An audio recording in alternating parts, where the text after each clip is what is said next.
पहले देखना mic testing कर लेना एक बार। माइक टेस्टिंग 1 2 3 आ रहा है। चलो ठीक।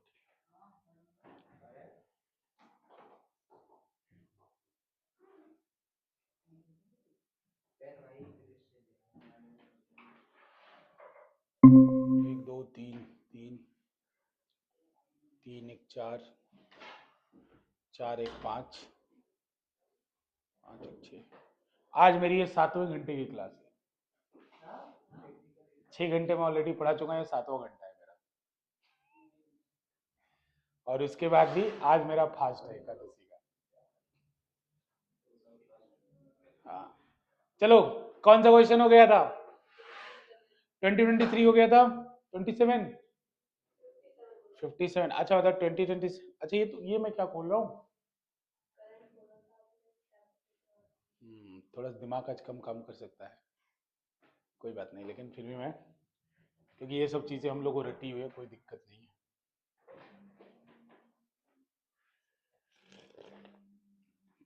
नोटबुक निकाल लो। क्वेश्चन नंबर कौन सा था?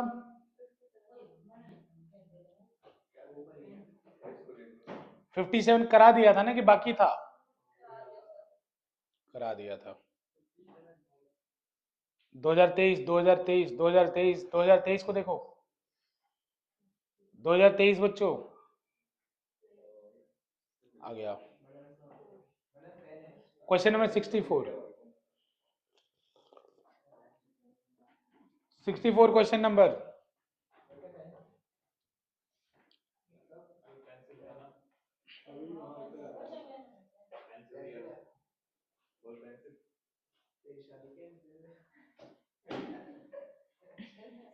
बोर्ड के एग्जाम में आने के बाद तुम लोग यही सब कर लोगे यार। पढ़ाई के अलावा जितनी चीजें सब कर लो तुम आज।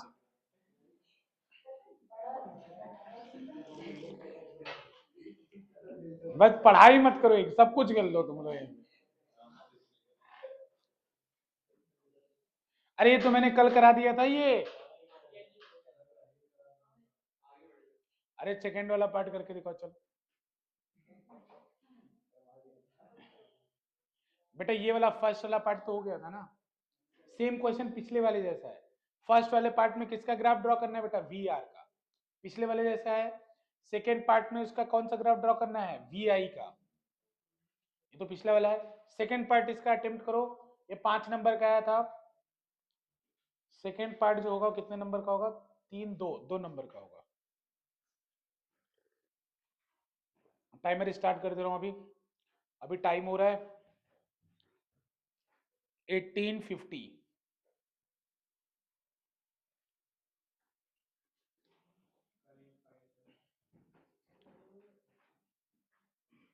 चलो मैं तो बताऊंगा ही। नहीं कर पाऊंगा मुझे लगता है।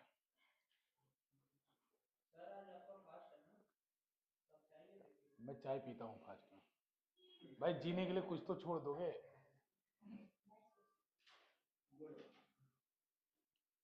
मेरा फास्ट नहीं रहता तो इसके साथ में कुछ खाता भी।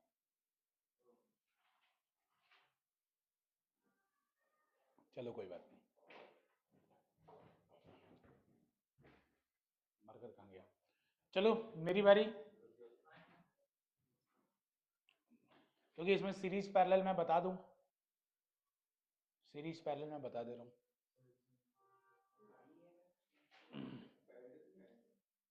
सारे पैरेलल में है ना, मेरी बारी इसलिए तो मैं बोल रहा हूँ। It's my turn. देखो बच्चों, यहाँ पे मैं आपको सीरीज पैरेलल बता रहा हूँ। देखो एक एक टॉपिक होता है उसका नाम है सेल। एक टॉपिक होता है उसका नाम है सेल।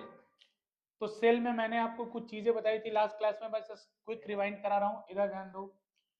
बेटा एक सेल होता है, उसके अंदर कुछ इंटरनल रेजिस्टेंस होता है, आपको पता है। जैसे मैं लिखता हूँ ई कॉमा आर, तो इसका मतलब आर क्या है? इस सेल का इंटरनल रेजिस्टेंस है। और बेटा बाहर क्या होता है? एक्सटर्नल रेजिस्टेंस होता है आर। तो बेटा करंट क्या होता है? करंट होता है E divided by capital R plus small R. और बेटा इसके क्रॉस अगर वोल्ट मीटर लगा के मैं वोल्टेज मेजर करूं, क्या मेजर करूं? वोल्टेज। तो वोल्टेज कितना आता है बेटा? वोल्टेज आता है E minus I into small R. बताया था। देखो बेटा ये वोल्टेज होता है E minus I into small I into R. इसी को आप चाहो तो ऊपर वाले सर्किट से आई इंटू आर लिख सकते हो, लेकिन हमेशा ये होगा कि नहीं, मैं गारंटी नहीं ले सकता। लेकिन नीचे वाले अभी जो यहां से लिखोगे उसकी गारंटी है, ई माइनस आई आर होगा। ठीक है, तो इस पे एक छोटा सा क्वेश्चन करा दे रहा हूं जिससे आप लोगों का कॉन्फिडेंस थोड़ा सा बढ़ जाए।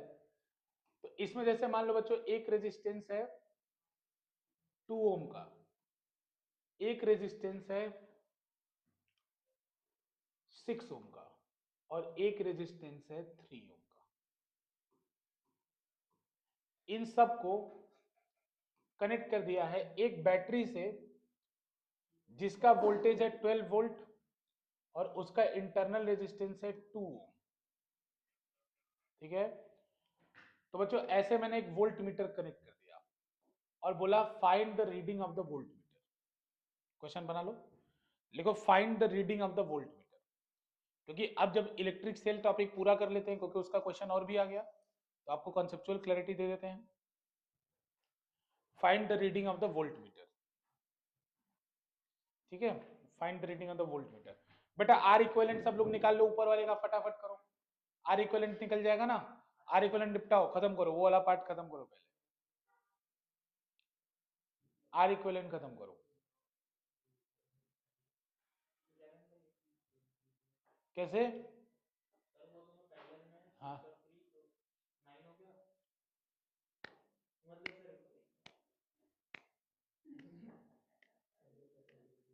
बहुत बढ़िया। अरे पैरेलल में तो 9 कैपेसिटर थोड़ी है, तुम कैपेसिटर में खोए हुए हो अभी तक।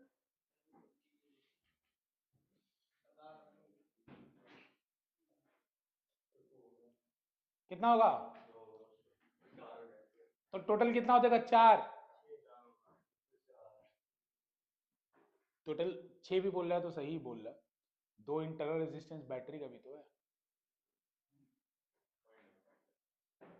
देखो इस बच्चों इसको सॉल्व कर, अरे 2 रहे तो ये फॉर्मूला यूज कर लिया करो ना पैरेलल में, R one into R two upon R one plus R two, थोड़ा टाइम बच जाएगा। तो दोनों को मल्टीप्लाई करोगे 18, दोनों को सम करोगे 9, कितना आ जाएगा 2 ओम। तो ये टू मिलके कितना हो गया 4। ये नीचे वाला भी 2 सीरीज में ही काउंट होगा, कितना हो गया 6। तो बेटा समझ रहे हो, 6 होगा, क्लियर है ना? अब बेटा अगर ये 6 होगा तो करंट कितना होगा, 12 डिवाइडेड बाई 6, तो कितना आ जाएगा 2 एम्पियर। करंट आ गया 2 एम्पियर। अब देखो बेटा, आपको क्या बताया मैंने कि वोल्टेज कितना होता है। देखो दो चीज होता है, एक होता है ईएमएफ, एक होता है टर्मिनल वोल्टेज, बताया था ना। तो बेटा इसके टर्मिनल पे वोल्टेज कितना होगा, तो फॉर्मूला क्या होता है, ई माइनस आई आर। तो बेटा ई कितना है इसका, ई कितना है 12। रीडिंग ऑफ वोल्ट मीटर वही होगी जो टर्मिनल वोल्टेज होगी।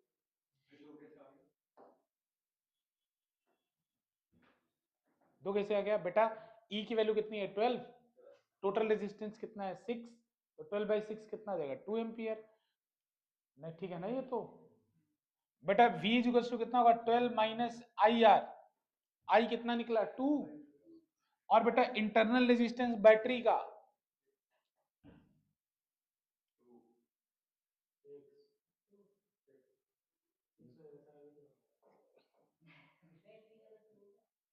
बैटरी का इंटरनल रेजिस्टेंस भाई, आर इक्विवेलेंट नहीं बोल रहा मैं। तो बैटरी का इंटरनल रेजिस्टेंस कितना है 2।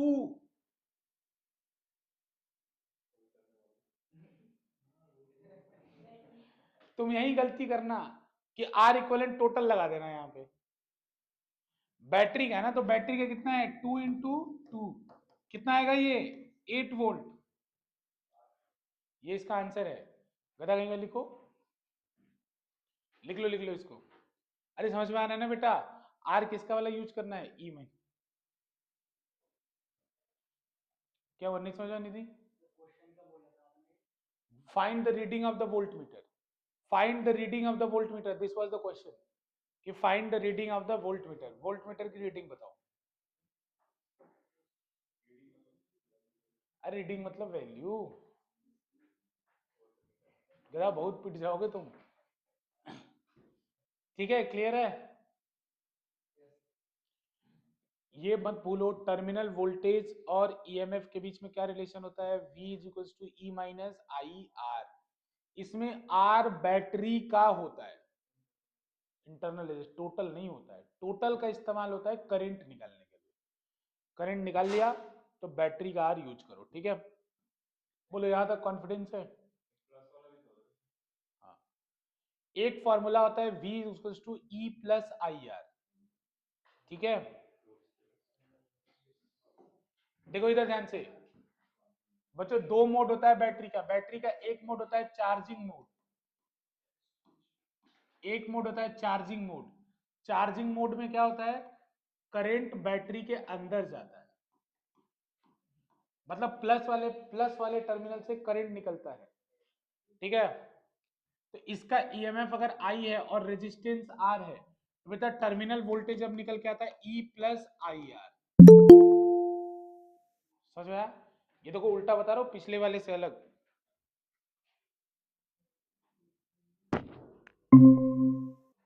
कितना का terminal voltage, E plus I are. लेकिन बेटा अभी जो केस आपको पढ़ा रहा हूं वो किसका पढ़ा रहा हूं, डिस्चार्जिंग का। डिस्चार्जिंग का।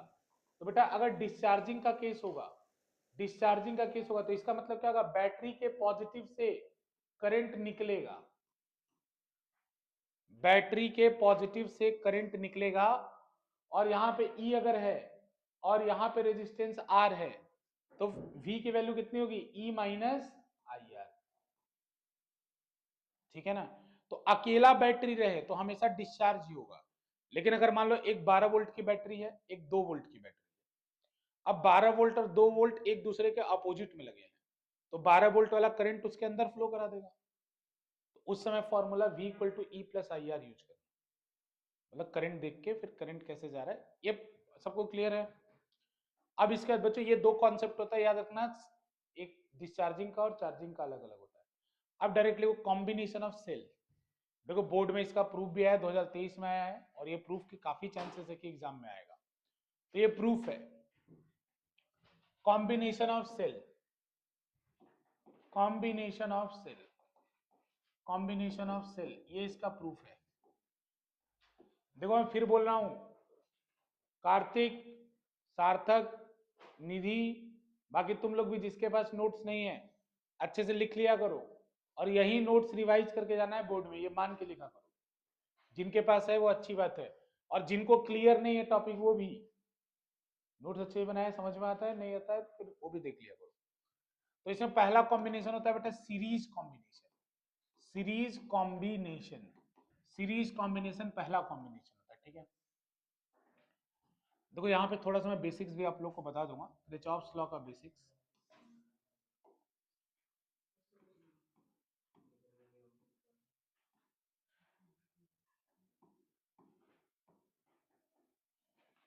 मैं दो बैटरी ले रहा हूँ, एक ले रहा हूँ बेटा बैटरी E1, इसका इंटरनल रेजिस्टेंस है R1, एक बैटरी ले रहा हूँ E2, इसका इंटरनल रेजिस्टेंस है R2 ले रहा हूँ। इसमें करंट जा रहा है I, ठीक है बेटा। ये वाला पॉइंट A है और ये वाला पॉइंट B है, इसका हमें इक्विवेलेंट निकालना है। तो इक्विवेलेंट का मतलब पहले क्या होता है, इक्विवेलेंट का मतलब होता है बेटा इसको हमें एक बैटरी और एक रेजिस्टेंस में कन्वर्ट करना है, एक बैटरी और एक इंटरनल रेजिस्टेंस में कन्वर्ट करना है, ठीक है। तो बेटा यहाँ इसका आंसर ये होगा E इक्विवेलेंट, और ये क्या होगा R इक्विवेलेंट। सेम करंट जाएगा, और अगेन ये वाला पॉइंट A कहा जाएगा और ये वाला पॉइंट B कहा जाएगा, ठीक है। ये वाला पॉइंट A कहा जाएगा, ये वाला पॉइंट B कहा जाएगा, सेम करंट होगा, ठीक है। बच्चों देखो, अब सबसे पहले आपको पोटेंशियल डिफरेंस इधर से सॉल्व कर रहा हूं, ठीक है ना, इधर से। तो सबसे पहले आपको पोटेंशियल डिफरेंस लिखना है। तो देखो मैं जो कॉन्सेप्ट बता रहा हूँ उसको सीख लो, ये किरचॉफ्स लॉ में भी यूज हो जाएगा, ठीक है ना। अभी जो कॉन्सेप्ट बता रहा हूँ, हाँ सुनो। तो बेटा यहाँ का वोल्टेज मान लो अभी VA है, मान लो वोल्टेज क्या है VA, मतलब पोटेंशियल क्या है यहाँ का VA। मान लो कुछ न कुछ तो होगा ही वोल्ट में, पता नहीं है लेकिन है कुछ न कुछ, VA है। अब देखो बेटा यहां से इधर की तरफ चलना शुरू करो और पोटेंशियल डिफरेंस लिखते जाओ, पोटेंशियल डिफरेंस लिखते जाओ, ठीक है ना, समझ रहे हो। तो देखो मैं डायरेक्ट बताता हूँ, मेरी वाली बात को ध्यान देना। अगर आप बैटरी के प्लस टर्मिनल से माइनस टर्मिनल पे जाते हो, देखो दो चीज ध्यान रखना होता है, एक बैटरी का ध्यान रखना होता है, एक रेजिस्टेंस का। ठीक है, तो बेटा बैटरी मान लो ऐसे है 4 वोल्ट की, और ये रेजिस्टेंस है मान लो 2 ओम का, इसमें करंट जा रहा है 2 एम्पियर। ठीक है, तो बेटा देखो, अगर आप ए से बी मूव करते हो, जैसे इसका नाम ए रखता हूं, इसका नाम बी रखता हूं, यहाँ सी और यहाँ डी, तो अगर आप ए से बी मूव कर रहे हो तो करंट कैसे भी जाए ऊपर वाले में। अगर आप ए से बी मूव कर रहे हो तो पोटेंशियल डिफरेंस, बैटरी क्या करता है, पोटेंशियल डिफरेंस देता है। बेटा बैटरी पोटेंशियल नहीं देता है, बैटरी क्या देता है, पोटेंशियल डिफरेंस देता है। तो अब यहाँ पोटेंशियल डिफरेंस, जैसे मुझसे कोई पूछे वीबीए बताओ, मतलब वो ए टू बी जा रहा है, ए टू बी जा रहा है, मतलब वो चल रहा है ए टू बी, तो वो क्या पूछ रहा है, वीबीए। वीबीए का मतलब फाइनल, देखो फाइनल पॉइंट उसका बी है ना, जैसे आप इधर से इधर चलो तो आपका फाइनल पॉइंट बी है, ये आसान हो जाएगा, लेकिन अभी थोड़ा थोड़ा समझते चलो, यहां लगाऊंगा आसान हो जाएगा। फाइनल पॉइंट बी है, तो अगर वीबीए लिखो तो वीबीए होगा +4 वोल्ट। तो ऐसे याद रख लो कि अगर बैटरी के छोटे टर्मिनल से बड़े टर्मिनल की तरफ जा रहे हो तो वोल्टेज प्लस में लिखना। ठीक है, अगर कोई उल्टा जाए माइनस में लिखना। मतलब जैसे अगर कोई बी से ए जाए तो वो लिख रहा है वी ए बी, तो वी ए बी क्या होगा, -4 वोल्ट। तो मतलब ये बात याद रखना कि वी ए बी अगर कोई जाता है तो उसका -4 वोल्ट होता है। ठीक है, तो पहले सेल का क्लियर करो, सेल का साइन लिखने आ गया। अब सेल के अंदर करंट जाए चाहे बाहर करंट जाए उसकी चिंता मत करना, सेल के लिए हम करंट नहीं देखते। ठीक, अब नीचे वाले को ध्यान दो, तो बेटा ये करंट कितना है, 2 एम्पियर, और रेजिस्टेंस कितना है, 2 ओम। ओम्स लॉ कहता है पोटेंशियल डिफरेंस होगा V equal to I R, V equal to I R, तो कितना हो जाएगा 4। अब अगर मान लो मुझे कोई बोले कि वी डी सी निकालो, मतलब मैं फाइनली डी पे जा रहा हूँ, सी से जा रहा हूँ, अब 4 तो होगा लेकिन +4 होगा कि -4 होगा। ठीक है ना, तो मैं कैसे जा रहा हूँ, डी पे पहुंच रहा हूँ, सी से पहुंच रहा हूँ, +4 होगा या -4, तो बच्चों इसका होगा -4। अभी बताया ही कहा, अभी तो बस बताया -4, कारण बताना जरूरी है, अभी बताया नहीं है कारण। इसका आंसर क्या होगा, -4। देखो जो भी लोग आपको टीचर पढ़ाता है, अभी जो मैं बता रहा हूँ वो एकदम सही है, बाकी जो बताया वो जुगाड़ है, वो केवीएल में तो चल सकता है, लेकिन अगर सर्किट इस तरह से ओपन रहेगा तो फ्लैट हो जाओगे। मतलब जब क्लोज लूप बनता है तो कैसे भी ले लो चलेगा, सही आंसर आएगा, चाहे प्लस ले लो चाहे माइनस ले लो, टीचर जो सिखाते हैं। लेकिन अगर ओपन लूप रहेगा तो उसमें सही ही लेना पड़ेगा, एक ही बार सही चीज सीखो, गलत ही मत करो। जैसे जो लोग ये समझना चाहते हैं, वैसे तो मैं डायरेक्ट बता रहा हूँ कि -4 होगा, करंट के डायरेक्शन में चलने पे माइनस लेना चाहिए। तो मैं अगर सी से डी जा रहा हूँ तो करंट के डायरेक्शन में जा रहा हूँ ना, तो बेटा करंट के डायरेक्शन में जाऊं तो हमेशा माइनस लेना। और जब मैं डी से सी जाऊं, यानी मैं लिखूं वी सी डी, मतलब मैं सी जा रहा हूं डी से, तब प्लस लेना।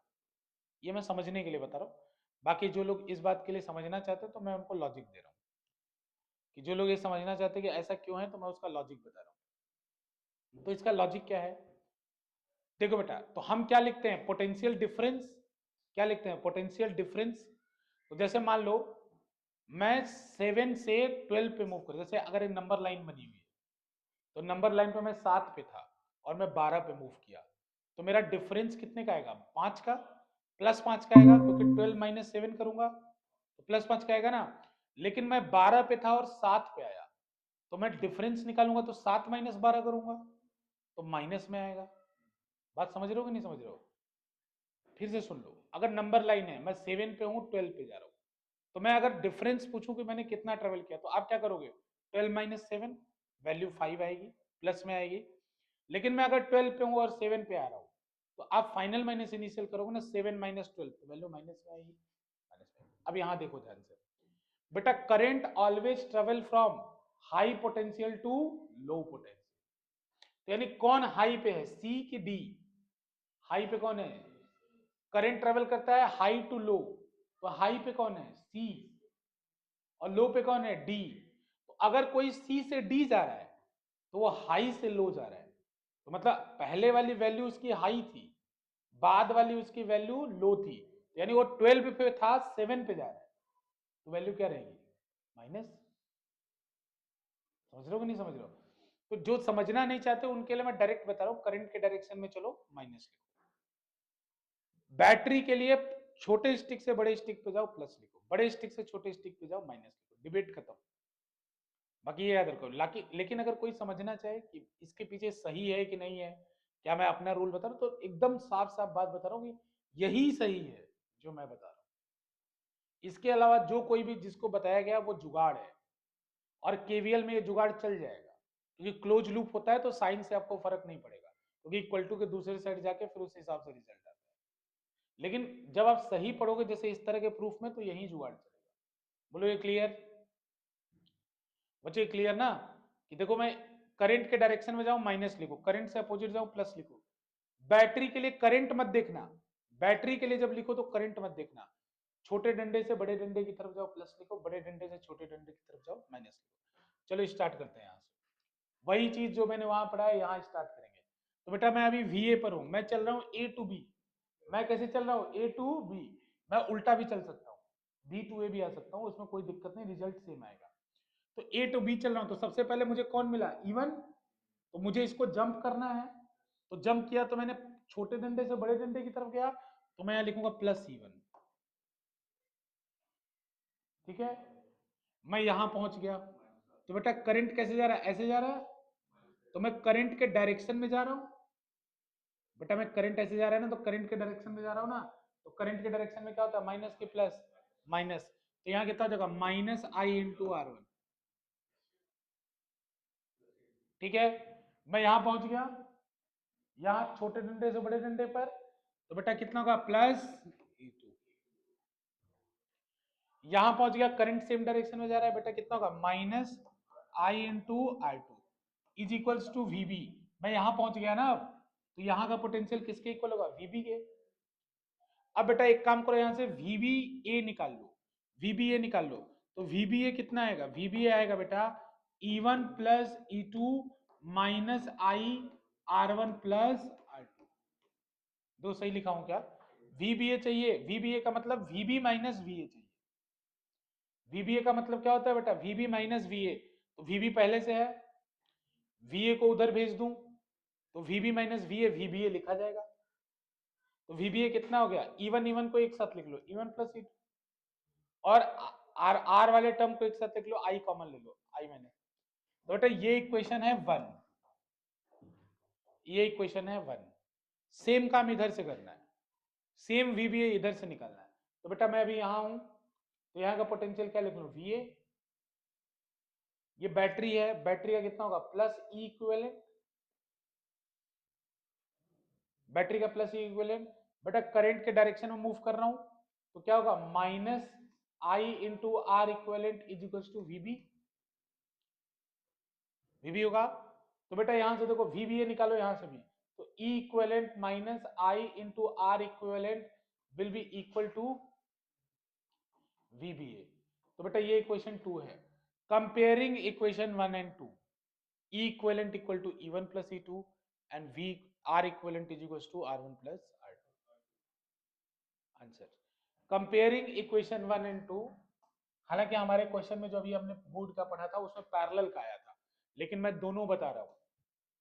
पूछा क्वेश्चन अभी पीछे जो क्वेश्चन पढ़ा था उसमें पैरेलल पूछा था, लेकिन मैं दोनों बता रहा हूं। तो बेटा comparing equation 1 and 2, comparing equation A. अगर तुम लोग बेटा अभी सीरियस होकर नहीं सीखे ना, बहुत पछताओगे, क्योंकि सेम इंटेंसिटी का दोबारा तो कभी नहीं पढ़ाने वाला।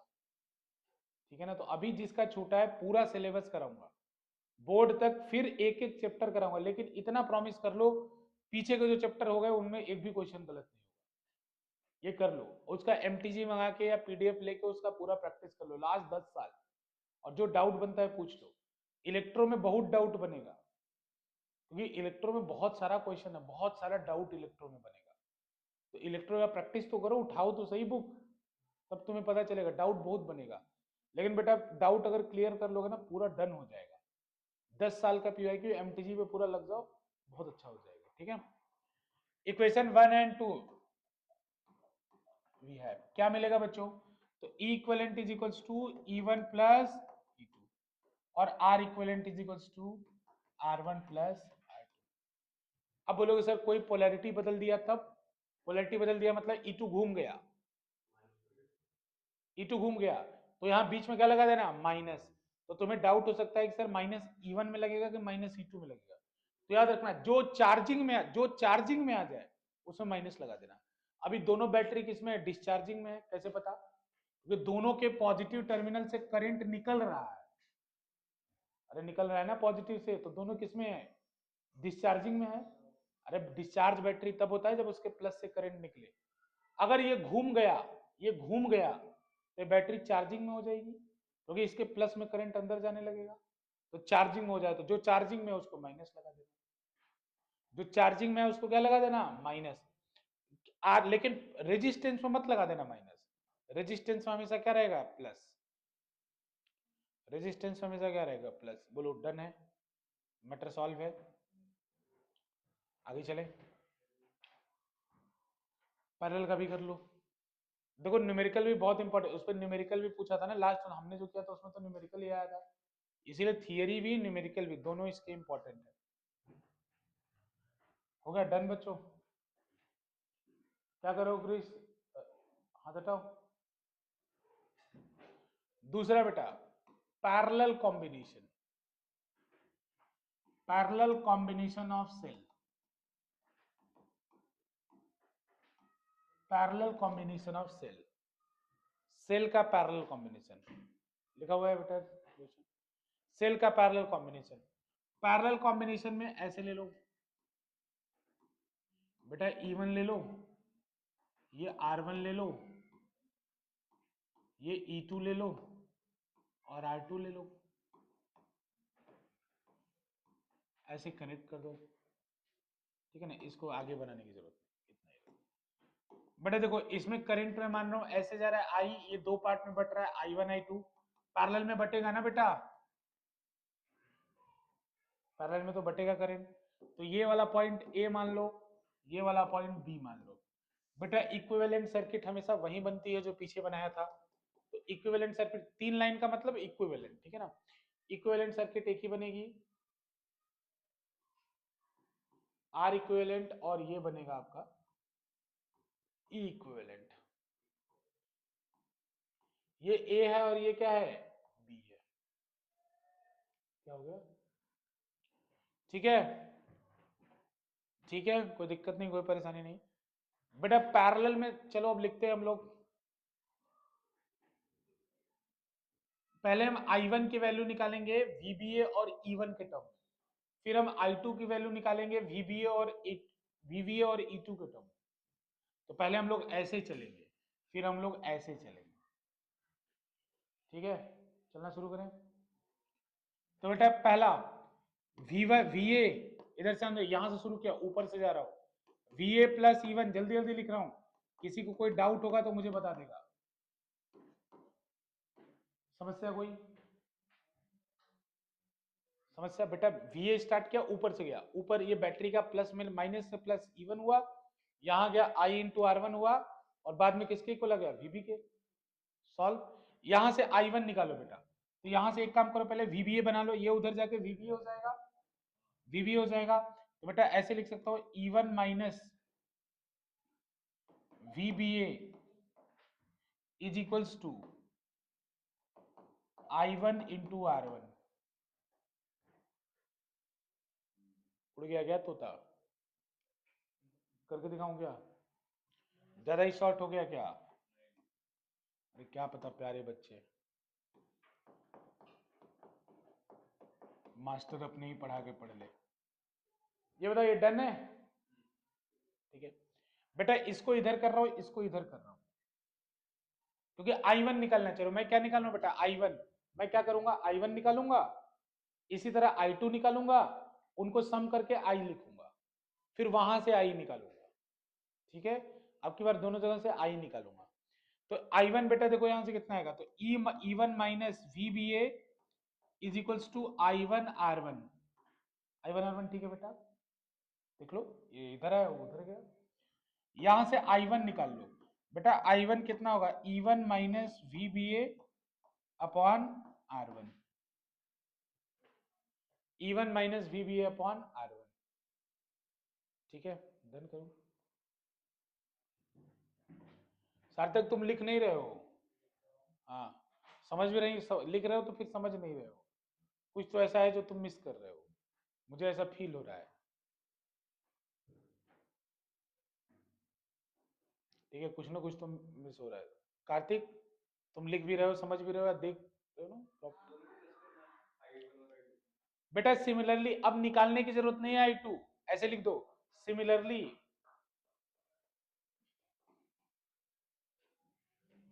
देखो अब इसके बाद क्या लिख दोगे, सिमिलरली।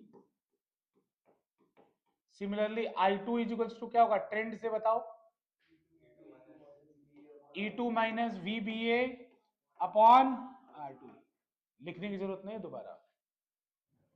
फिर बेटा हमें पता है कि I जो होगा वो किसके इक्वल है, I1 प्लस I2। ठीक है, तो बेटा इन दोनों को जब ऐड करूंगा तो क्या आएगा, तो E वाले टर्म को एक साथ रख लो और बाकी VBA वाले टर्म को एक साथ रख लो। तो I1 कितना आएगा, लेंदी करके बताऊं, थोड़ा छोटा में चलो, लेंदी करके। I1 कितना होगा, I1 होगा बेटा E1 अपॉन R1 प्लस, चलो शॉर्ट में E2 upon R2 minus VBA 1 upon R1 plus 1 upon R2। कैसे कैसे कैसे कैसे, तुम्हें समझ में आ रहा है? अभी तो कंपेयर किया ही नहीं, अभी इन दोनों को ऐड किया, अभी इन दोनों को ऐड किया, तो ऐड किया बेटा, तो इधर से क्या आएगा, E1 अपॉन R1, ई वाले टर्म को एक साथ रखना। अरे R1 दोनों से डिवाइड होगा कि नहीं, पहले इतना बताओ, मैथ आता है ना बेटा, R1 इससे भी डिवाइड होगा, R1 इससे भी डिवाइड होगा, तो इससे क्या आएगा, E1 अपॉन R1, इससे क्या आएगा, E2 अपॉन R2, एक तरफ रख लिया। बेटा VBA इसमें भी है, इसमें भी है, तो आएगा माइनस VBA R1 यहां आएगा और माइनस VBA R2 यहां आएगा, तो बेटा VBA कॉमन ले लिया, तो 1 upon R1 plus 1 upon R2 minus VBA common ले लिया। देखो जिसको अगर इसमें प्रॉब्लम होगा नहीं स्टेप में, जगह छोड़ दो, खुद सॉल्व करिए, देखना आएगा। क्या करना होगा, इन दोनों को ऐड कर देना, ऐड करने के बाद R1 को इससे अलग डिवाइड कर लेना, इससे अलग कर सकते हो ना, इतना पता है ना आपको बेटा मैथ कि फ्रैक्शन में अगर कोई चीज दोनों से प्लस में डिवाइड है तो इससे भी कर सकते हो, इससे भी कर सकते हो, फिर उसका दिया लिख देना, उसको मत बोलो। बच्चों ये हुआ इक्वेशन 1 आई का।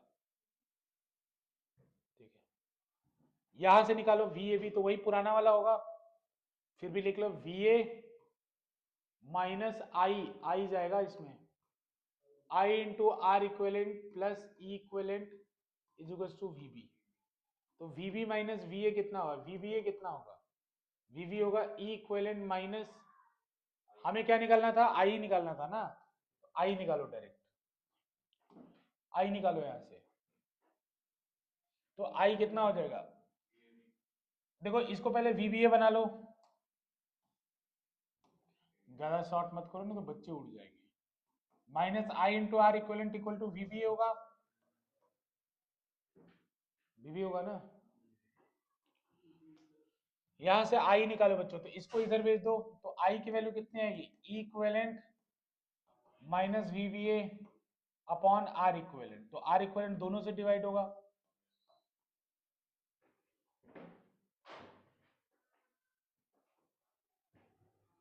सर तक कुछ आ रहा है समझ में, आ रहा है तुम लोग को समझ में, पक्का बताओ, मैं पढ़ा खुद तो नहीं पढ़ रहा।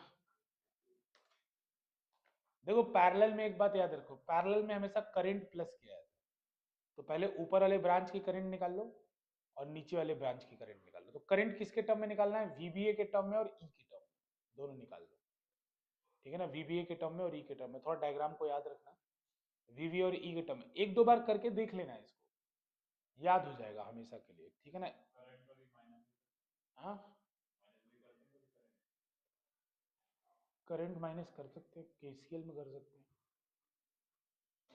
यहां भी तो कर सकते हो माइनस, जैसे I बराबर क्या है, I1 प्लस I2, हाथ आगे करोगे आते सीधे बैठो, सीधे सुन, I बराबर कितना है, I1 plus I2, I1 plus I2 है ना, तो मान लो तुम्हें I1 दिया हो, I दिया हो, I2 निकालना हो, तो माइनस नहीं कर दोगे, मान लो, अगर तुम्हें I1 I2 दिया है तब I निकालने के लिए प्लस कर दोगे, अगर तुम्हें I दिया है, I1 दिया है, I2 निकालना तो माइनस भी कर दोगे। मतलब न्यूमेरिकल में कर सकते हो, प्रूफ में तो नहीं करोगे, ये बात तो मेरे को पता है, लेकिन न्यूमेरिकल में तो कर सकते हो ना। देख लो, आराम से डाइजेस्ट कर लो, मैं जल्दी में नहीं हूँ।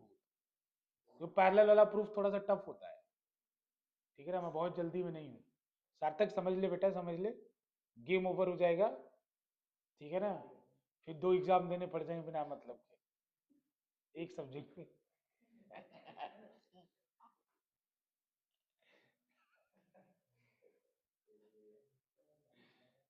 देखो भाई, सबको एक एग्जाम देना है मिनिमम, एक से ज्यादा किसी को नहीं देना है। अरे मैक्सिमम तो कोई, मैक्सिमम मैक्सिमम तो 4 हो जाता है फिर। इम्प्रूवमेंट होता है मतलब, देख लो भाई, इम्प्रूवमेंट, पास रहोगे तब तो इम्प्रूवमेंट होता है, फेल रहोगे तो कंपार्टमेंट। इम्प्रूवमेंट तो, इम्प्रूवमेंट तो सब बच्चा सब तब देता है कि मेरे को लगता है यार मेरे फिजिक्स में 95 बनने चाहिए, उसके 90 बनते तो दुखी होता है, 80 बनते बोलता है 95 लाएंगे, फिर से एग्जाम देंगे फिजिक्स का, चलो दे दो। पहले तो वही, उसका उसका नाम इम्प्रूवमेंट नहीं होता, ये नाम गलत ले रहा है, उसका नाम कंपार्टमेंट होता है।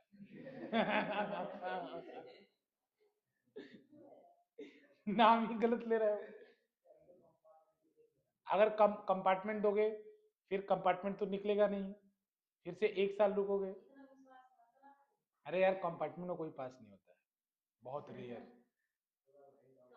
जो मेन एग्जाम में पास नहीं हुआ, इतना याद रखना, कंपार्टमेंट में मतलब 1 महीने में तुम क्या ही कर लोगे, ये सोचो।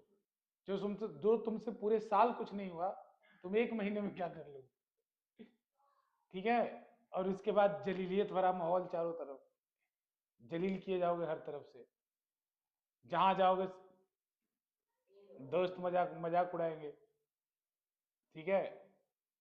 सह नहीं पाओगे, बहुत लोग सह नहीं पाते हैं तो लटक जाते हैं, कूद जाते हैं मल्टी स्टोरी बिल्डिंग है नोएडा में। अरे अभी तो न्यूज देखा था मैंने, कुछ रिजल्ट आया था, उसमें कूद गया था, पता नहीं कौन, वो इंग्लिश के पेपर में फेल होकर कूद हो गया। कोई तो था, निराला, आपके बार आपके तरफ था क्या, निराला था ना, एस्पायर। तो अब देखो इसके बाद क्या होता तुम, अब देखो तुम्हें, हाँ वो मुझे पता है। अब तुम मान लो कि अगर तुमने कंपार्टमेंट में नहीं पास किया, तो तुम 1 साल वेट करोगे, वो भी किसी कमरे में छुप के, अंडरग्राउंड होकर, क्योंकि तुम्हारा कुछ हो नहीं सकता भाई। 1 साल स्कूल तो लेगा नहीं, बोला घर से पढ़ो। कंपार्टमेंट वाले को बहुत सारे स्कूल लेते नहीं, बोलते तुम घर से पढ़ो, तुम हमारे ऊपर दाग हो, हम दाग देखना नहीं चाहते डेली, तुम घर पे रहो, पेपर देने आ जाना बस। ठीक है, पढ़ाते ही नहीं भाई, कंपार्टमेंट वाले को पढ़ाते नहीं। फिर उसके बाद फिर समझ लो क्या होगा, 1 साल बाद पेपर देने जाओगे फिर से फेल, क्योंकि जब तुम्हारा स्कूल चल रहा था तुम नहीं पढ़े, जब तुम्हारे दोस्त पढ़ रहे थे तुम नहीं पढ़े, अब तो तुम्हारे दोस्त भी पास आउट, प्रेशर में रहोगे, फिर से फिर इसके बाद कहोगे कोई बिजनेस खोल लेंगे हम अपना। अरे तुम लोग देख लिए ना, मैं बात कर रहा था, तुम लोग देख रहे थे ना तब तक इसको, डन है ना, कोई दिक्कत नहीं है ना। देखो पैरेलल में हमेशा I1 और I2 निकालते हैं, ठीक है, और प्लस करते हैं उसको, ठीक। देखो बेटा, अब कंपेयर करना रह गया है, तो कंपेयर करोगे तो E equivalent by R equivalent इसके इक्वल आएगा, और 1/R equivalent 1/R1 plus 1/R2 के इक्वल आएगा। तो फाइनल फॉर्मूला अब लिखने जा रहे हैं। अरे कोई दिल में, सब लोग पास हो जाओ, पास होने में कोई दिक्कत नहीं होता, तुम बस याद रखना थियरी में भी पास होना पड़ता है। मतलब 23 नंबर तो थियरी में भी चाहिए। तुम्हें तुम्हें मैं क्यों बोल रहा, तुम्हें पर्सनल अटैक क्यों लिया, मैं तो पूरी क्लास को बोल रहा था। तुमको तुमको मैंने बोला ही नहीं, मैं तो पूरी क्लास को बोल रहा था, तुम मतलब गलत उड़ता तीर ले लेते हैं लोग।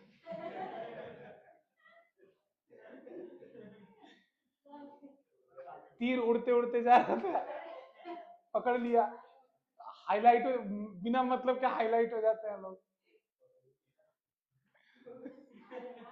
ये कहते ई इक्वलेंट बाई आर इक्वलेंट। बेटा कंपेयर करो यहाँ कितना का E1/R1 प्लस E2/, बेटा अगर और होगा तो और मल्टीप्लाई कर देना। जैसे अगर 3 होता तो E3/R3, ठीक है ना, E4। फिर से वही बात है, देखना जो चार्जिंग मोड में होगा उसको माइनस कर देना।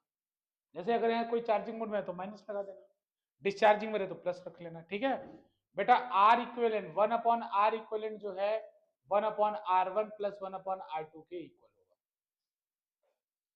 ये इसमें साइन नहीं बदलना, जब अगर कोई चार्जिंग डिस्चार्जिंग हो तो इसमें साइन मत बदलना, हाँ इसमें साइन बदल देना। तो बच्चों इसमें अगर कभी आपको ई इक्वेलेंट निकालना हो तो सबसे पहले आर इक्वेलेंट निकालना। आर इक्वेलेंट निकालने के बाद ये करना। अभी मैं न्यूमेरिकल करा देता, अभी मैं एक छोटा सा न्यूमेरिकल, फिर बोर्ड का न्यूमेरिकल जो है तो वो कर लेंगे। देखो सेल एक इंपॉर्टेंट टॉपिक होता है, इसीलिए इसका बस याद रखो, कॉम्बिनेशन भी और जो चार्जिंग और डिस्चार्जिंग में टर्मिनल पोटेंशियल होता है वो भी, वो दोनों याद रखो। मेहनत करो, सीखो। मैं बोल रहा हूँ अभी कठिन चीज पढ़ा रहा हूँ, बाद में आसान चीजें आएंगी, ठीक है ना। तो ऐसा नहीं कि सब चीज कठिन ही फिजिक्स में चलेगा। फिजिक्स में सेकेंड बुक जो है पूरी लगभग आसान है, केवल रे ऑप्टिक्स को छोड़ के। वेव ऑप्टिक्स भी आसान है, उसका न्यूमेरिकल बहुत फिक्स टाइप का आता है, और बाकी मॉडर्न फिजिक्स पूरा आसान है। तो पूरे पूरे आसार है कि अच्छे नंबर आ सकते हैं, मतलब एटलीस्ट। बस अभी मैं क्या चाह रहा हूँ, अभी मैं चाह रहा हूँ तुम लोग 90 प्लस आओ, अभी मेरी ये चाह, इसलिए मैं हर पॉइंट को मैं एक्सप्लेन कर रहा हूँ। देखो गधा हंस रहा है पीछे बैठ के। अपना अपना हाईलाइट मैटर करता है सब कुछ, इधर हमारे से उम्मीद मत करो आप, ठीक है बेटा। 90 प्लस आ जाएगा, अभी विश्वास रखो। एमटीजी मंगा के लास्ट 10 ईयर उसके कर लो, जो डाउट होता है वो पूछ लो, और ये करते चलो, अभी भी 90 प्लस आ सकता है, ठीक है। हाँ देखो जैसे यहाँ पे एक क्वेश्चन करते हैं, बस एक क्वेश्चन फिर बोर्ड वाला करेंगे।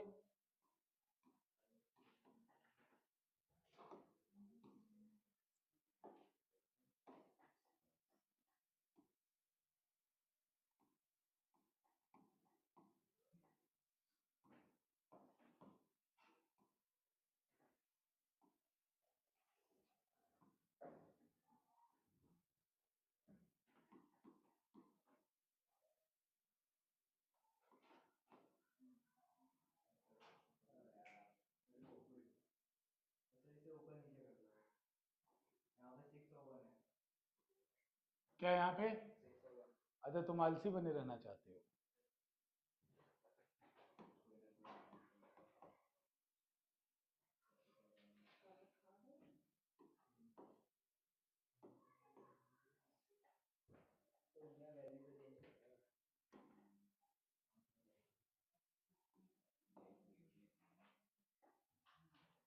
बच्चों find the current, find the equivalent R equivalent and current through external resistance. Voltmeter लगा दो क्या,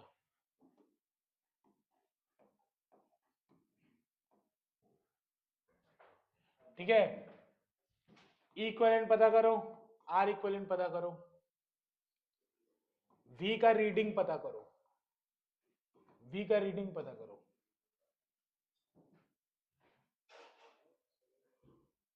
चलो चलो चलो, सब लोग कैलकुलेट करो।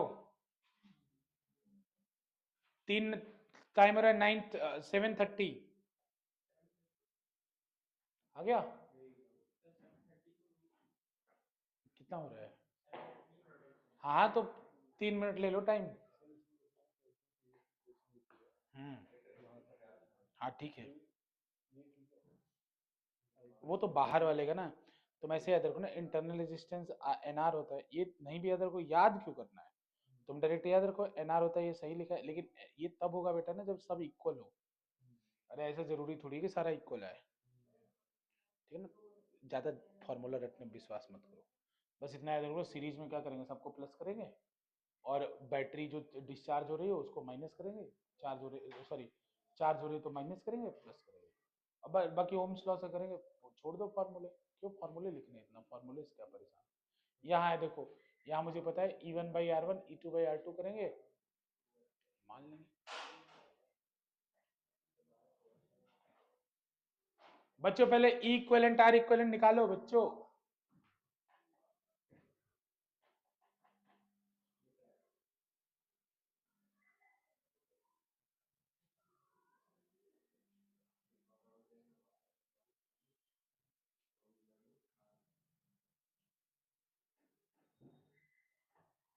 देखो तुम लेफ्ट टू राइट को प्लस मान सकते हो, राइट टू लेफ्ट को मान सकते हो, तुम्हारी इच्छा है। ठीक है, जैसे इसमें प्लस मानना पड़ेगा ना, तुम कैसे भी कर लो। मैं करके बताऊं क्या? नहीं हो रहा है बेटा, डिराइव मत करो, अब डायरेक्ट फॉर्मूला यूज करो। ये न्यूमेरिकल है, डिराइव नहीं करना है, फॉर्मूला यूज करो। पहले आर इक्विवेलेंट निकालो। बेटा आर इक्विवेलेंट तो आसान है, 1/r। पहले इस सर्किट को डील करो, इस सर्किट को डील करो। इस सर्किट में आर इक्विवेलेंट चाहिए ना, कर लेंगे। आर इक्विवेलेंट कितना होगा? 1/r1 plus 1/r2। बेटा दो ही है तो कितना होगा? 1/2 प्लस 1/1। तो बेटा इसको सॉल्व कर लोगे, ये कितना आएगा? 1 प्लस 2/2। तो आर इक्विवेलेंट कितना आ जाएगा? उल्टा करोगे 2/3। यार इक्विवेलेंट आ गया। फिर आपको क्या चाहिए बेटा? इक्विवेलेंट। देख लेते हैं बेटा, इक्विवेलेंट कैसे चाहिए? इक्विवेलेंट चाहिए ना, तो equivalent by R equivalent. R equivalent कितना है? 2/3। बेटा मैं आर इक्विवेलेंट ही लिख रहा हूं, बाद में मैं रख लूंगा। देखो तुम्हारे पास दो तरीका है। जैसे अगर तुम इसको माइनस मान लेते हो, जैसे ऊपर वाले को पोलैरिटी को मैं -12 मानता हूं, तो नीचे वाला क्या ले जाएगा? +2। अगर तुमने इसको +2 माना, अगर तुमने इसको +12 माना, तो नीचे वाले को क्या लिया जाएगा? माइनस। अगर मान लो तुम्हारा आंसर प्लस में आ रहा है, तो तुमने जो प्लस माना वही पोलैरिटी बचेगी। तुमने जो माना है, देखो मान दोनों सकते हो। जैसे कुछ बच्चे इसको +12 लिख के इसको -2 लिखे, मान लो। तो बेटा जो +12 लेके लिखे, अगर उनका वैल्यू प्लस में आ रहा है तो ये वाला पोलैरिटी होगा, इधर वाला। अगर माइनस में आ जाए तो उल्टा पोलैरिटी होगा। तो अभी मानो मैं किधर का प्लस मानू? 12, 2 को प्लस मानू कि 12 को? बताओ। 2 को प्लस मानू? बताओ। 2 को 12 को? 2 को? 2 को? जैसे मैंने लेफ्ट टू राइट वैसे प्लस बोला था, मैंने लेफ्ट टू राइट। कोई फर्क नहीं पड़ेगा, दोनों करके बता दो। दोनों करके बता दूंगा, कोई फर्क नहीं पड़ेगा। अभी देखो मैं 12 को प्लस मान ले रहा हूं, जनता की भारी डिमांड पे 12 को प्लस मान ले रहा हूं। ठीक है, तो 12 को प्लस मानूंगा तो आएगा 12/2। अरे E1/R1, 12/2। दूसरा बेटा तो 2 वाला क्या हो जाएगा? माइनस, तो -2/1। तो कितना हो जाएगा? 6। कितना हो जाएगा? 6 - 2। अरे ये 2 6 हो जाएगा ना, 6 - 2। बेटा ये 6 हो जाएगा, 6 - 2 कितना आएगा? 4। तो मेरा आंसर प्लस में आ रहा है, तो मैंने प्लस किसको माना था? 12 को। तो यानी मेरी जो पोलैरिटी होगी वो ऐसे बचेगी। कैसे बचेगी? ऐसे बचेगी। और कितना बचेगी? 4 वोल्ट। कितना बचेगी? 4 वोल्ट। और आर इक्विवेलेंट कितना आएगा? आर इक्विवेलेंट आएगा 2/3। आर इक्विवेलेंट कितना आएगा? 2/3। और बाहर एक रेजिस्टेंस लगा है 2 ओम का। अब मेरी सर्किट ऐसे कन्वर्ट होगी, ऐसे कन्वर्ट होगी। अब जिन्होंने देखो, सबका बात रख लेते हैं। किसी ने अगर -2 को प्लस माना, मतलब 2 को प्लस माना, 2 को प्लस माना, अगर 2 को प्लस माना तो E equivalent by are equivalent क्या आएगा? सुनो ध्यान से, मैं मिस कर रहा हूं, मैटर मिस कर रहा हूं। सही बोल रहा था जो भी बोल रहा था पहले। बेटा आर इक्वलेंट मल्टीप्लाई भी तो करना है तुम लोग। बच्चों गलती हुई है मुझसे। बेटा गलती क्या हुई पता है आपको? ये मैंने ई इक्वलेंट बाई आर इक्वलेंट की वैल्यू निकाली ना, तो बेटा मुझे ई इक्वलेंट चाहिए तो आर इक्वलेंट को मल्टीप्लाई भी तो करना पड़ेगा।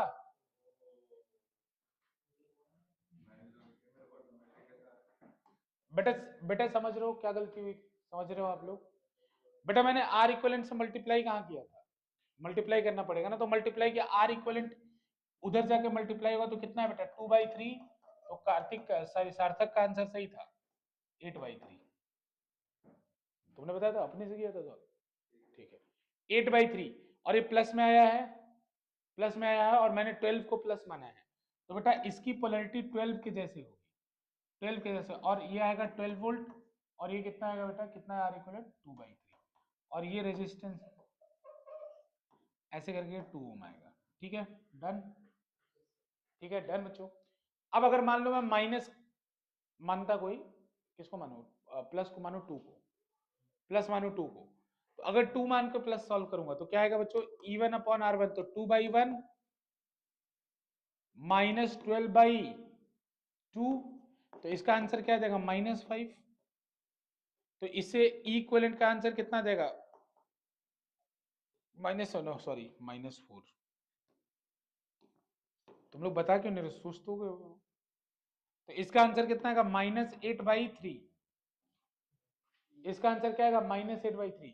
तो तुमने प्लस वाली पोलैरिटी कौन सी मानी थी? 2 की, और आंसर किस में आ गया? माइनस में। तो इसका मतलब पोलैरिटी जो एक्चुअल में होगी वो तुम्हारे प्लस वाले से उल्टी होगी। तो प्लस वाले से उल्टी मतलब ऐसे होगी। तो ऐसे ऐसा ही तो डायग्राम बना आपका। तो तुम कुछ भी मानो, आंसर तो सेम आएगा। क्योंकि अगर आपने इसको प्लस माना था, माइनस में आंसर आया, मतलब पोलैरिटी जो बनेगी इसकी उल्टी बनेगी। तो इसकी उल्टी पोलैरिटी यहां बनाई थी। इसने 12 को माइनस माना है, तो इसके हिसाब से आंसर माइनस आया। तो इसका मतलब क्या हुआ कि इसने प्लस किसको माना है? 2 को, और इसका आंसर किस में आ गया? माइनस में। मतलब वैल्यू तो इतनी ही रहेगी, लेकिन जो इसने पोलैरिटी प्लस मानी उसका उल्टा हो जाएगा। तो इसके इसने पोलैरिटी इसको प्लस माना था, तो ऐसे हो जाएगा। तो बेटा हमारा भी तो लास्ट में डायग्राम वही बना था ना। लास्ट में डायग्राम हमारा भी तो वही बना था ना। तो डायग्राम सबका सेम बनेगा, चाहे कोई भी, मतलब फाइनल डायग्राम सबका सेम बनेगा, चाहे तुम किसी को प्लस मानो। ठीक है, लेकिन एक रख लो। जैसे सबसे अच्छा क्या होता है, तुम लेफ्ट टू राइट प्लस मान लो, जो बाद में वाला है, जो ये किया है। ठीक है ना। हालांकि मैंने पोलैरिटी उल्टे कर दी है, लेकिन तुम लेफ्ट टू राइट प्लस माना। एक रख लोगे, कंफ्यूजन क्यों रखना? हालांकि दोनों से कोई फर्क नहीं पड़ता। कभी माइनस आ जाए तो तुमने जो प्लस माना उसका उल्टा लगा देना। ठीक है, कोई दिक्कत, कोई परेशानी नहीं। फाइनल डायग्राम बना गया, ये फाइनल डायग्राम। बच्चों अब इसमें वोल्ट, आर इक्वलेंट निकाल लोगे। आर इक्वलेंट कितना होगा? 2 + 2/3 आ जाएगा आर इक्वलेंट। बेटा आर इक्वलेंट आ जाएगा तो करंट निकाल लोगे? नहीं करूं क्या? अरे नोट कर लिया ना तुमने, जिसने भी नोट करना था। तो यहां से आई की वैल्यू कितनी आएगी?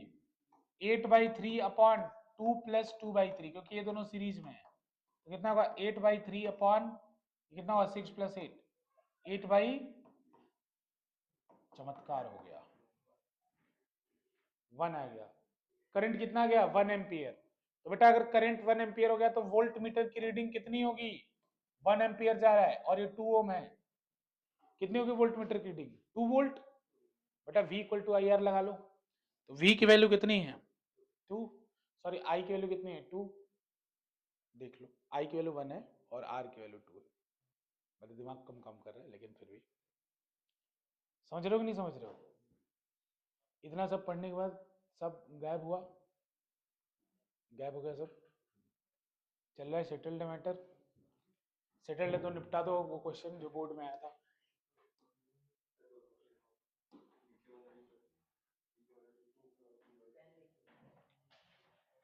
बच्चों सेकंड क्वेश्चन नंबर सेकंड 2023 देखना।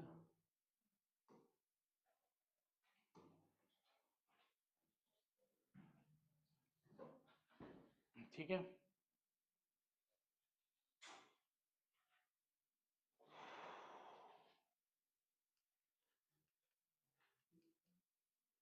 डन। देखो मैं जो क्लास पढ़ाता हूँ ना, उसको जाके घर पे अगर आधे घंटे या 1 घंटे आप रिवाइज नहीं करोगे ना, वेस्ट हो जाएगा, और मेरा सारा मेहनत वेस्ट हो जाएगा और आपका रिजल्ट वेस्ट हो जाएगा। दोनों बात याद रखना। जैसे अगर मैंने आज पैरेलल का प्रूफ करा दिया ना, तो जो बच्चा ढंग से पाना जाता है नंबर, बेटा एक बार रिवाइज करके नोटबुक बंद कर देना, फिर वो पीली वाली रफ कॉपी उठा लेना और उसमें शुरू से सॉल्व करके देखना तुमसे पैरेलल निकल रहा है कि नहीं। पूरा शुरू से सब सर्किट वर्किट सब कुछ बनाना, सब कुछ बना के सॉल्व करना। देखो तुमसे हो रहा है कि नहीं। अगर मान लो नहीं हुआ, नहीं हुआ, एक बार पूरा काट देना। जैसे मान लो 2-4 स्टेप लिखोगे ना, पूरा काट देना, फिर से पढ़ना नोटबुक, फिर से बुक को जो लिखे हो फिर से पढ़ना, लिखे हो तो फिर से पढ़ना, फिर से पढ़ने के बाद देख लिया, याद कर लिया कि ये स्टेप में गलती हो रही है, फिर से बंद कर देना, फिर से करना शुरू करना, फिर से काट देना। बच्चों इतना पक्का हो जाएगा ना ये, बोर्ड एग्जाम में आएगा तुम खुश हो जाओगे, सच बोल रहा हूँ। इसलिए मतलब अब घर पे जैसे पढ़ा दिया, अब बच्चे जाके पढ़ते ही नहीं, अगली क्लास में फिर आ जाते हैं। अगर तुम पढ़ लो ना सेम चीज जो मैं बता रहा हूँ, जैसे मैंने अभी न्यूमेरिकल कराया, तुम न्यूमेरिकल लिख लो, देखो ही मत पीछे, लास्ट में आंसर वांसर मैच करना। ऐसे जाके घर पे अगर 1 घंटे पढ़ लोगे ना, तुम्हें कुछ करने की जरूरत नहीं है। मैं पीवाईक्यूज करा रहा हूँ, बस तुम लास्ट 10 ईयर पीवाईक्यूज कर लेना, वो तुम्हारी एडिशनल रिस्पॉन्सिबिलिटी है। मैं तो 20 के बाद ही करा रहा हूँ, उसके पहले की तो आपको ही करनी है, डाउट पूछना है। इतना करोगे तो मैं अभी भी 95 बोलता हूँ फिजिक्स में, अभी भी। जो बच्चा इतना कर रहा है उसको मैं 95 फिजिक्स में बोलता हूँ, अभी जो इतना करेगा, चाहे उसकी अभी स्थिति कुछ भी हो। मैं जो पढ़ा रहा हूँ वो रिवाइज कर लो, लास्ट 10 ईयर पीवाईक्यूज कर लो, जो मैं पहले जो मैं पढ़ा रहा हूँ उसको घर पे जाके रिपीट कर दो, रफ कॉपी में, पीली वाली नोटबुक में। फिर उसके बाद पीवाईक्यूज कर लो, जो 10 साल के पीवाईक्यूज कर लो, 95 अभी भी आएगा फिजिक्स में। इतना टाइम है मेरे पास, मुझे पता है फिजिक्स सिलेबस है, कुछ चैप्टर्स बड़े बड़े, जैसे करंट बड़ा बड़ा है। अभी एक बार पढ़ा दिया ना कॉम्बिनेशन ऑफ सेल, अब फिर कराऊंगा 2022 के, फिर उसमें आएगा तो दोबारा नहीं कराऊंगा। एक बार की मेहनत है मुझे। मैं थियरी भी पढ़ा रहा हूँ, ये बात याद रखना कि थियरी मानना कि थियरी पढ़ा रहा हूँ। हाँ, थोड़ा थियरी अलग अलग तरीके से चल रहा है, लेकिन ठीक है। अगर मैं एक लगातार पढ़ाऊंगा चैप्टर तुम बोर हो जाओगे, ये भी मेरा एक पॉइंट ऑफ व्यू है। इससे जो है अब तुम्हें फील भी होता रहेगा कि चलो मैं जो बोर्ड में क्वेश्चन आ रहा है डायरेक्ट वही कर रहा हूँ, तो तुम्हें बिल्कुल ऐसा भी नहीं लगेगा कि अपरिचित कि बोर्ड में क्या पूछता है, हम क्या पढ़ रहे हैं। कर लो इसको।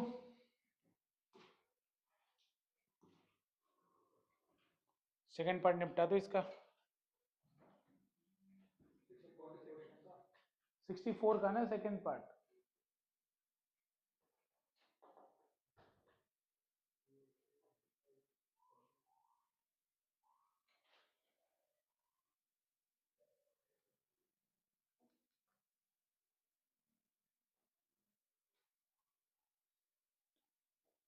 बच्चों आपका टाइम स्टार्ट होता है अब।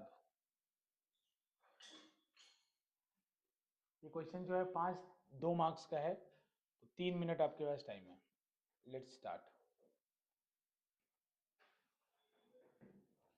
3 मिनट टाइम बच्चों, कर लो, करो करो करो।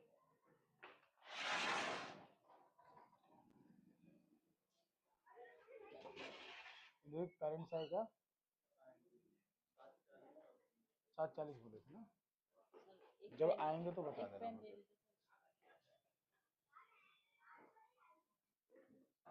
करो करो, आंसर चाहिए मुझे। इतना पढ़ाने के बाद कम नंबर नहीं, कम से कम ऑनेस्ट अटेम्प्ट होना चाहिए। बंद कर देना कार्तिक।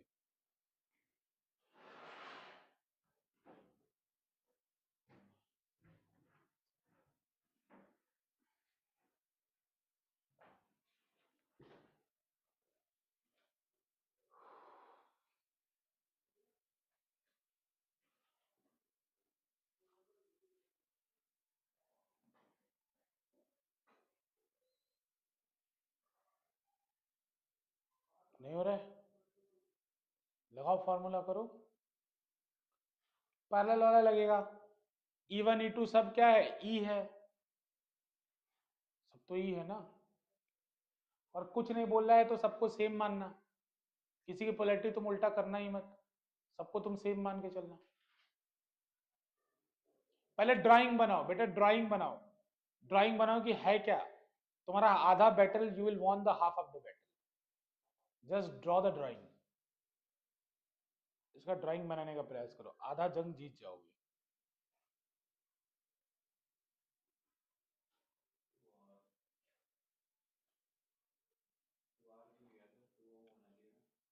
आर लिया तो answer will be in terms of R. बेटा आंसर आपका किसके टर्म में होगा, ई और आर के टर्म में होगा, और कैपिटल आर के टर्म में।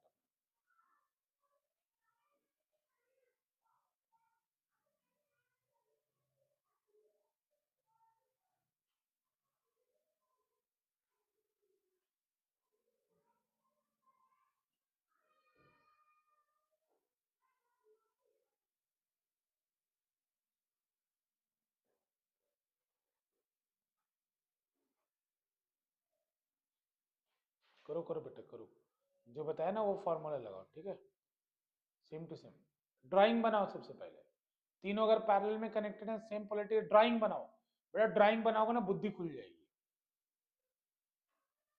ड्राइंग बनाते ही बुद्धि खुल जाएगी। तुम ड्राइंग तो बनाओ, ड्राइंग बनाओ, प्रयास करो ड्राइंग बनाने का, कि तीन अगर पैरेलल में कनेक्टेड है तो कैसा ड्राइंग बनेगा, ट्राई करो, बुद्धि खुल जाएगी। हाँ? बेटा डिराइव मत करो, डायरेक्ट रिजल्ट यूज करो।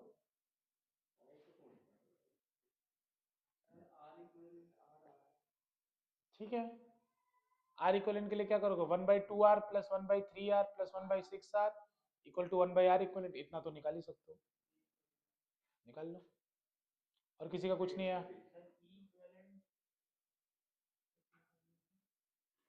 बता रहा हूँ।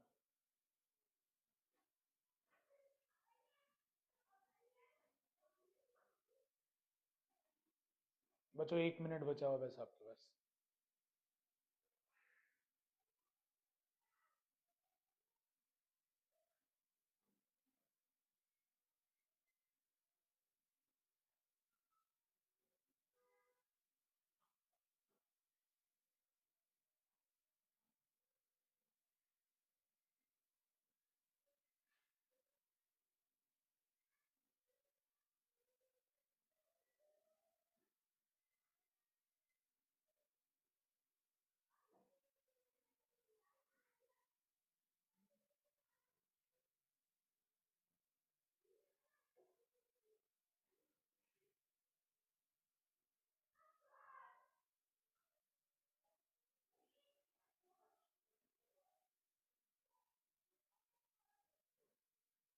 इक्वलेंट भी हो गया, बस आर निकला।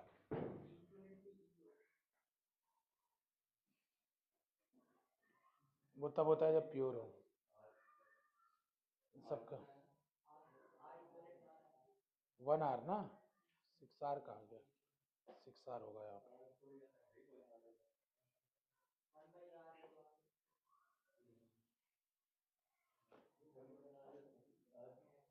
3 है ना। ये फॉर्मूला लगाया बस, फॉर्मूला ही लगाना था, ये तो तुम्हारा सही है बाई वन। बेटा। R1 सबका 1 कैसे है, एक का R1 अलग है ना, दूसरे का R1 R2 अलग है ना, R3 अलग है ना। 1r 2r 3r है ना, तो 1 प्लस 5 2 प्लस 3 6 हो गया, 6 1 कहाँ कहाँ कहाँ 1r आ गया, तो यहाँ 1r कैसे आया, 1r तो यहाँ आना चाहिए ना, R इक्वलेंट की जगह। और यहाँ पे सर, यहाँ पे ये रोशन जो लिखा है वो आना चाहिए, और 1r यहाँ आना चाहिए। यहाँ पे भी ऐड करके तो क्या ऐड कर दोगे डायरेक्ट तुम, सॉरी एलसीएम लोग तो सेम कैसे आएगा, बस आर निकाले हो 0.5।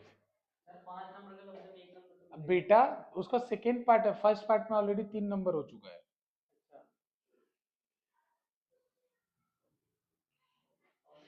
दिखा बेटा,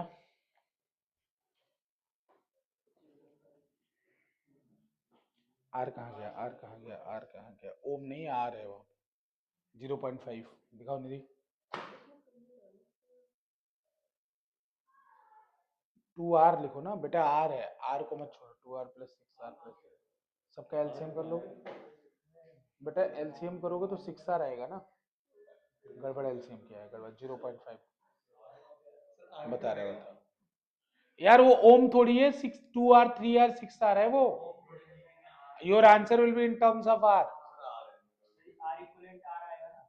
हाँ आर इक्वल, हाँ 0.5,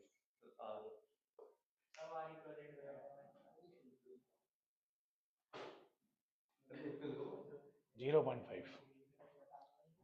बच्चों क्वेश्चन तो सबने पढ़ लिया होगा, मैं इतना उम्मीद करता हूँ सबसे। राज दिखाओ जरा,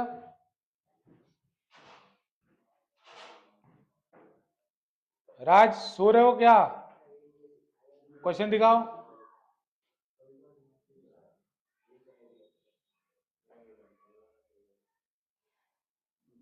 सत्यम तुम भी सो रहे हो, क्वेश्चन दिखाओ नहीं इसका सर, आंसर। मैंने क्वेश्चन नहीं किया।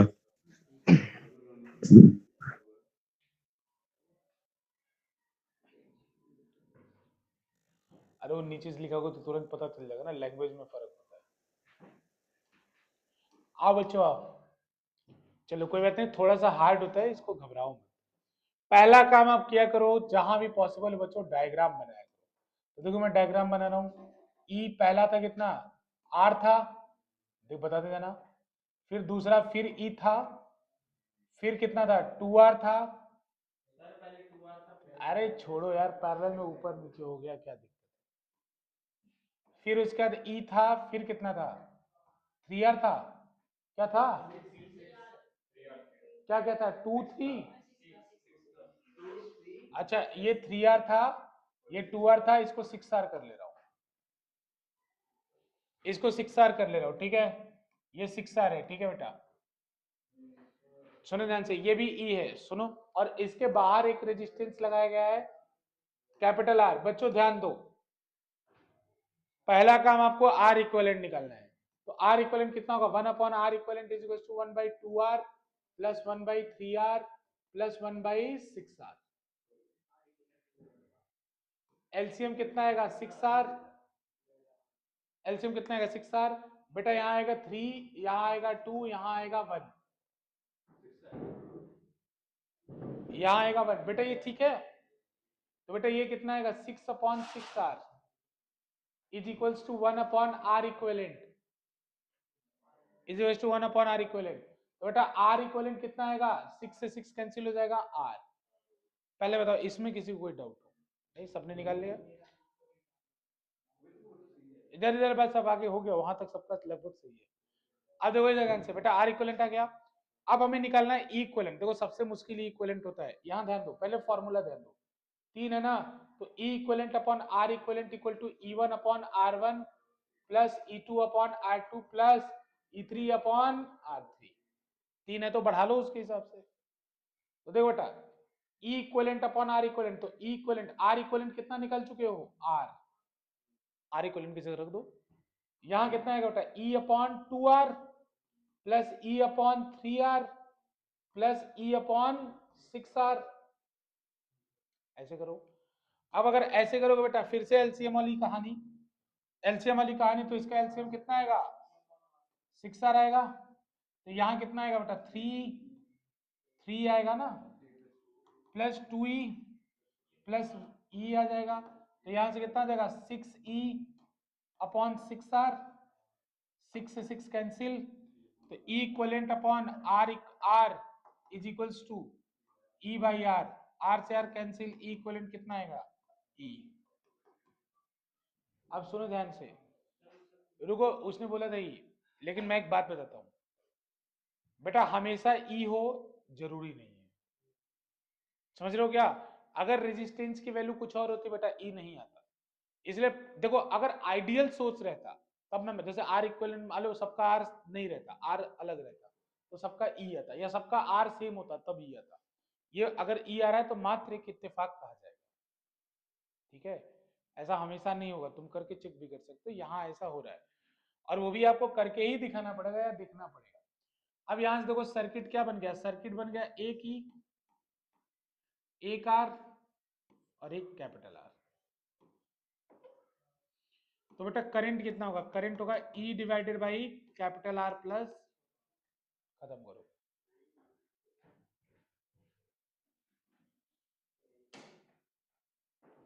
ठीक है, आज जितना पढ़ाया है उतना आप लोग ध्यान दीजिए। आज सेल वाला टॉपिक मेरे हिसाब से कंप्लीट हो गया।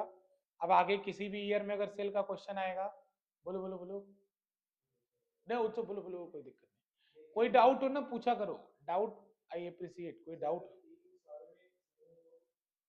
ई सारे में सेम हो, जैसे आर इक्वलेंट के ऊपर जो आर है ना उसकी वैल्यू पे भी डिपेंड करता है, ठीक है ना। जैसे यहाँ आर अगर अलग अलग हो, जैसे सेम अगर आर भी हो तब तुम ई को ही ले लेना, लेकिन अगर आर अलग अलग हो, जैसे यहाँ तो मान लो इत्तेफाक से आ गया, बेटा नीचे फैक्टर भी तो है, हम डायरेक्ट कैसे जोड़ सकते हैं, या तुम खुद लॉजिक से सोचो, मैथ के लॉजिक से, यहाँ ई है नीचे कुछ और है, मैं कैसे डायरेक्ट ऐड कर सकता हूँ, डायरेक्ट कंक्लूजन नहीं निकाल सकता। डन है स्टूडेंट्स, डन। ठीक है, तो बस जितना मैं बता रहा हूँ, कार्तिक तुम नहीं कर रहे हो, रोशन तुम भी नहीं कर रहे हो, क्रिस कोई भी नहीं कर रहा है घर पे जाके पढ़ने का। जो सेम क्वेश्चन बना रहा हूँ शायद ही कोई रिपीट कर रहा हो, रेयर। नोटबुक बंद करके रिपीट करना, रिवाइज करना नहीं। चलो बच्चों, आज के लिए इतना ही। ये